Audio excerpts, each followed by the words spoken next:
The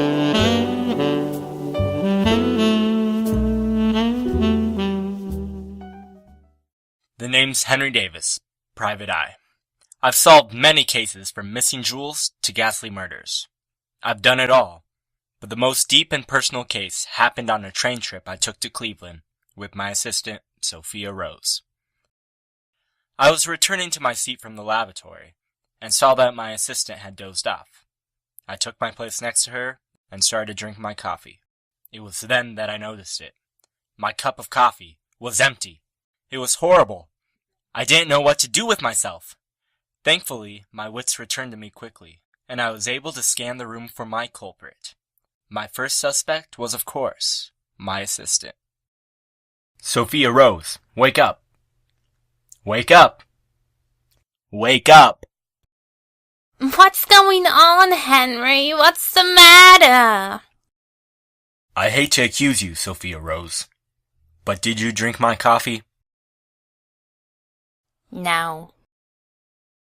Then we've got to find out who did.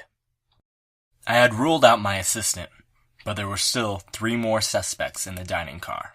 To my right there was a beautiful doll, but by the looks of her attire, she had some wealth. She must have had plenty of money to buy her own coffee. I don't know why she would take mine. Across from her there was a respectable-looking gentleman. He was probably well-educated and would know better than to take another man's coffee. In front of me at another table was a skeptical fellow. He had a crazed look in his eye. Maybe from too much caffeine. This must be my man.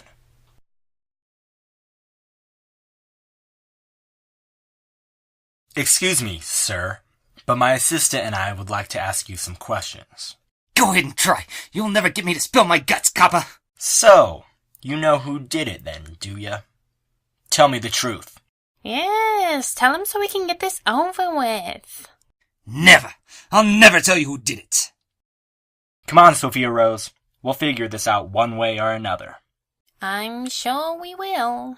My first suspect was a hard one to crack, but I wasn't gonna give up. I still had 2 suspects who must know something about this horrendous crime. Good morning, sir. And good morning to you. Can you tell me any details you know concerning the crime that happened at approximately 0800 hours aboard this here dining car? Crime? What crime? I wasn't aware that a crime was committed on this train. Should I be worried? What happened? Oh my, it was atrocious. Someone drank his coffee.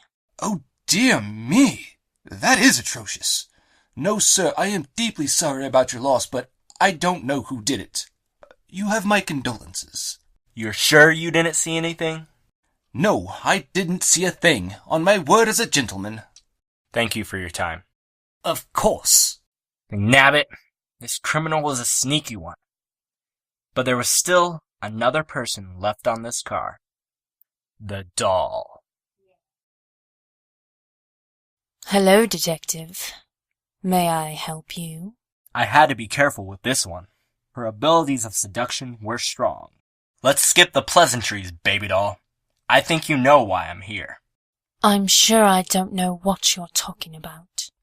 Of course you do. Look at how awake you are. That can only be brought on by the sweet taste of a cup of joe. And I don't see any mug on your table. Admit it. You took my coffee while I was gone, didn't you? You are very presumptuous, Detective. Who's to say the waiter didn't already take my mug? Please, did you drink the coffee or not? All right, you caught me. I did it, and I'd do it again, too. It just smelled so good. And the waiter was taking too long to bring me my own coffee. I couldn't wait. You've got to understand that. Calm down. I do understand. I would have done the same thing in your place. Don't worry, baby doll. All's forgiven. But next time, ask before you go and take a man's coffee from him. I will. I promise. My persistence had paid off. The case of the missing coffee was closed. Nothing gets past Henry Davis, Private Eye.